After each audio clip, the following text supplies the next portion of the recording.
Good day to you, my fellow endoskeletons. I'm Kenetor and welcome back to the channel. Today we're in part 2 of the Okim Ship Shop 1. So we're in the central hangar bay area here, so let's have a look at some of the ships that we have available to us today.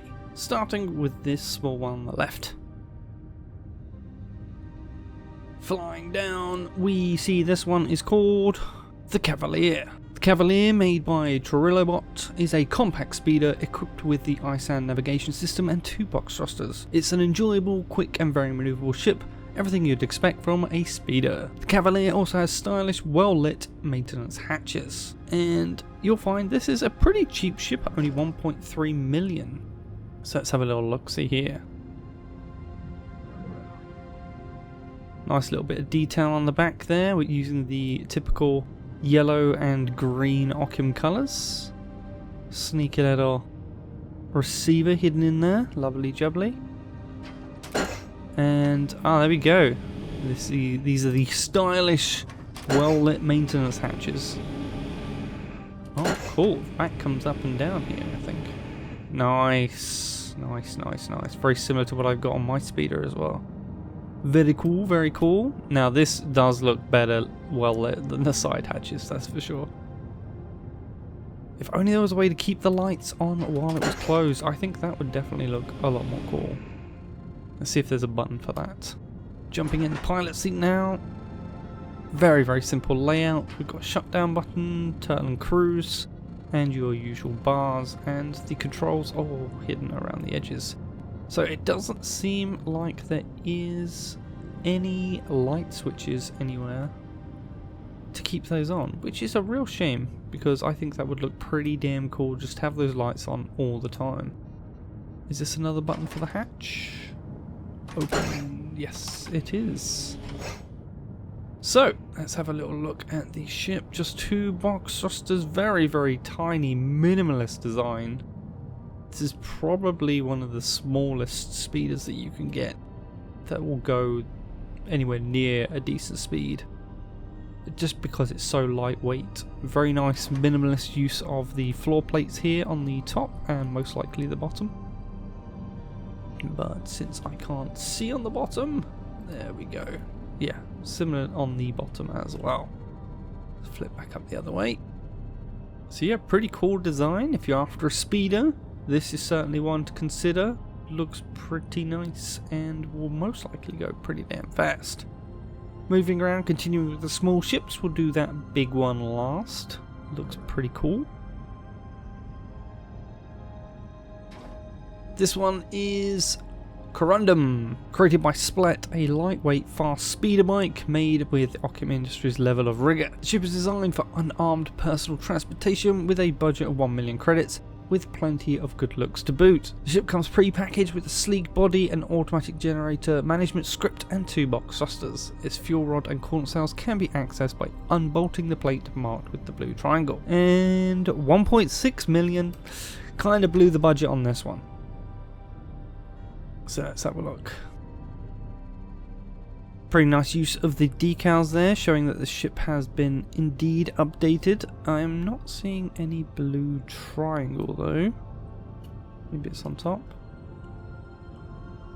Fuel, this looks like a hatch though. There maybe? Nope, maybe it's underneath. Let's find out. As I have learnt, I need to check underneath ships from the Duratec ship shop. Maybe it's this one for coolant? There is no blue triangle. Maybe that description needs updating. But let's take a look at the looks. Plenty of use of the decorative plates here with this bit and these bits. Very nice sleek look between the grey and the red. Oh, and some more decorative plates there. Really liking the layered look of this. It gives it a pretty cool look. That's fully plated as well, all the way through there. That's very nice. Although for a speeder, might be a bit too much weight. I'd love to see a speed comparison between that one and this one. Now, of course, we can hardly read these because of the light above us there reflecting, but very, very simple cockpit, and the levers must be hidden away somewhere. Let's see if we can see them. There they are, just behind here. And you've got access to the main flight computer as well. Looking round is very, very simple. Let's open up these hatches and see what we've got hidden away here.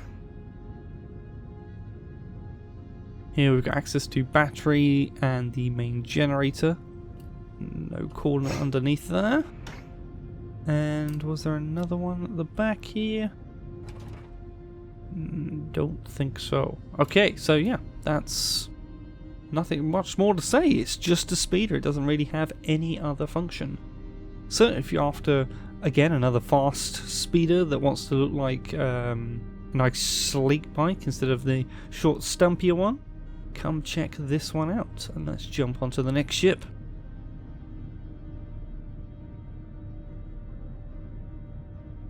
I'm seeing a theme for this room.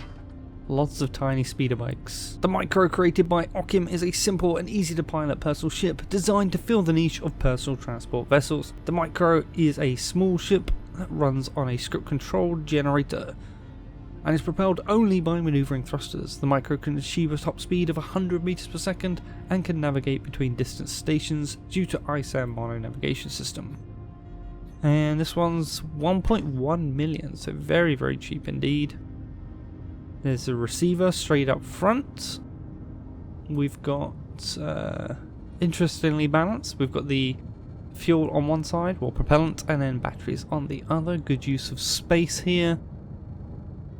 And although it's only maneuver thruster propelled, there's still room for a little bit of artistic plating in here, as you would normally see from Okim ships.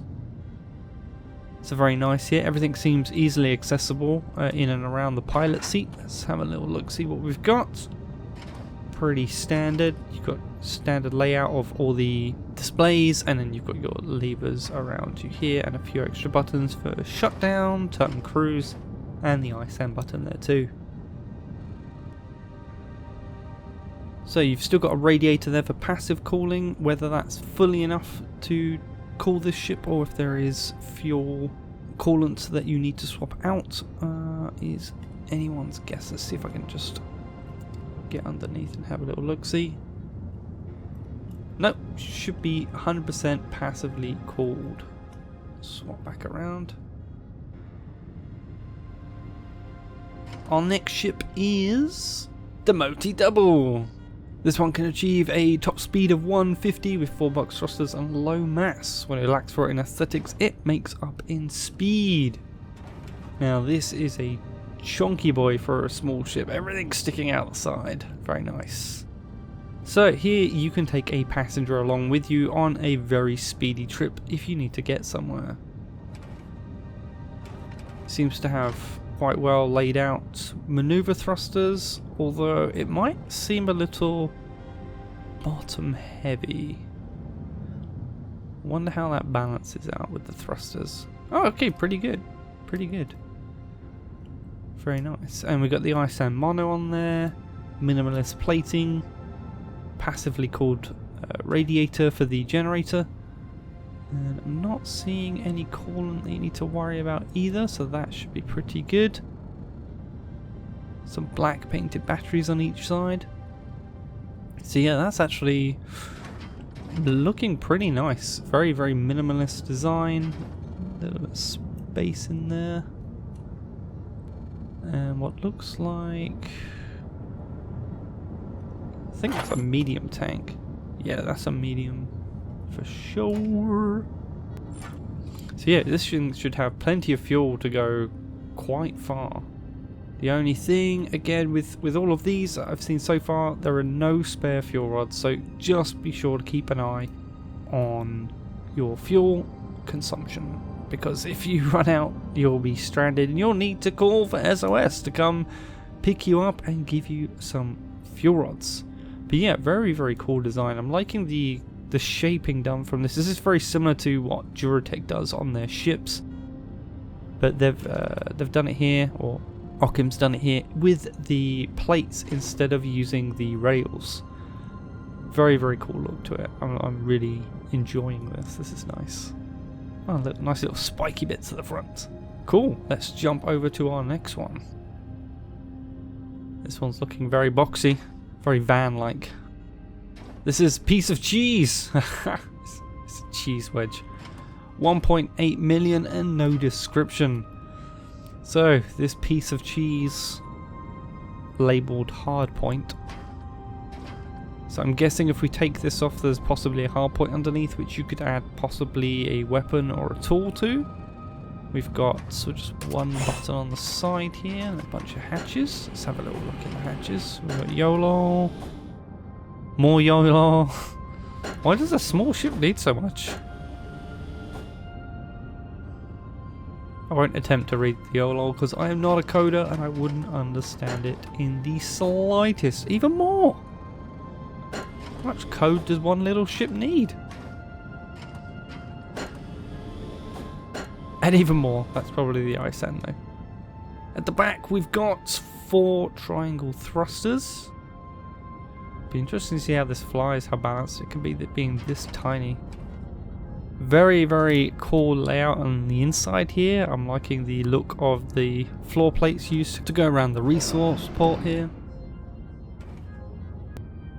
And then you've got buttons as well. We've got buttons for transponder, to open the door, auto power, and again another open door on that side.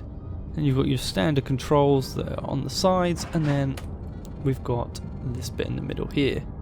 Very, very simple layout for displays, just simple gas, rod, battery, and the amount of thrust with your navigation. And then buttons for cruise and turtle mode as well. So let's shut ourselves in. Door is on slider here, that's pretty cool.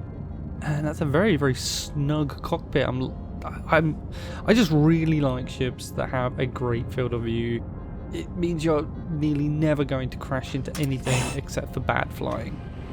So let's just jump out of here. So yeah, very tiny little ship. It'll be interesting to see how slow or fast this goes. Oh, we got another hatch on the top here. Let's just whack that open. Yep, there you go. There's your generator. Easy peasy. I like easy ships that are easy to refuel. It certainly helps a lot. So yeah, I'm liking all the manual hatches as well. Gives you something to do rather than just pushing a button all the time. Let's close that up. Very nicely fit slider there, and good use of the decal plates as well, which is quite nice. Yeah, everything fits nice and snug in this, and then more decals on the back side of the controls here. So yeah, pretty cool. I wish it would have a description. Shame it doesn't, but you know, sometimes the devs miss them when they're putting new ships in the game, so it may not be their fault. Passively called radiator for the generator on the bottom. So yeah, come check it out. It's pretty cheap, just under 2 million, 1.8 million there. And we'll jump over to this thing, the big honking thing in the middle of the room that is just calling to be looked at. This one is the Merino. This cozy little bus was given the name of a cute and friendly breed of sheep for a reason. Aboard Merino's spacey passengers bay, you'll find comfort, care, and a friendly atmosphere no matter what's your destination. The Merino has 20 seats for passengers, big windows, and a large front door that unfolds into a boarding ramp, with enough power and propellant to take you some 1,000 to 2,000 kilometers around. This robust ship sports a top speed of 76 meters per second, with smooth controls and up and down strafing for landing. To assist in the performance of landing, it has 4 rangefinder units that can be tuned into a fully automated landing script with a proper code. Very interesting.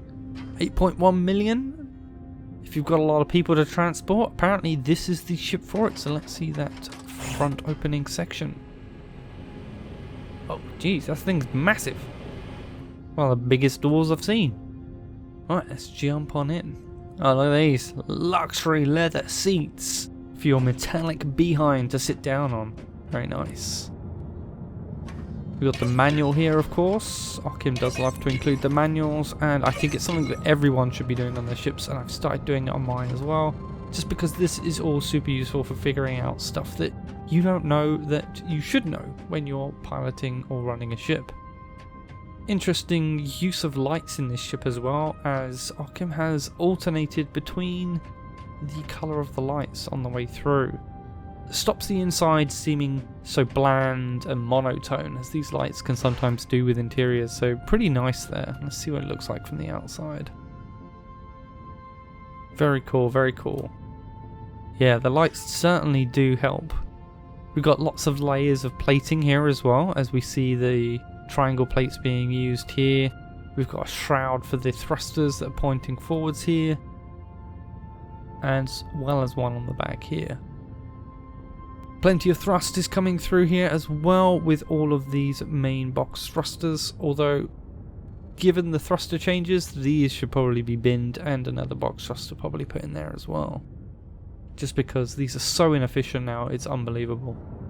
We've got a very, very big door at the bottom here as well, giving us access to the generator and propellant tanks, as well as on the bottom here we have the radiators to passively cool said generator.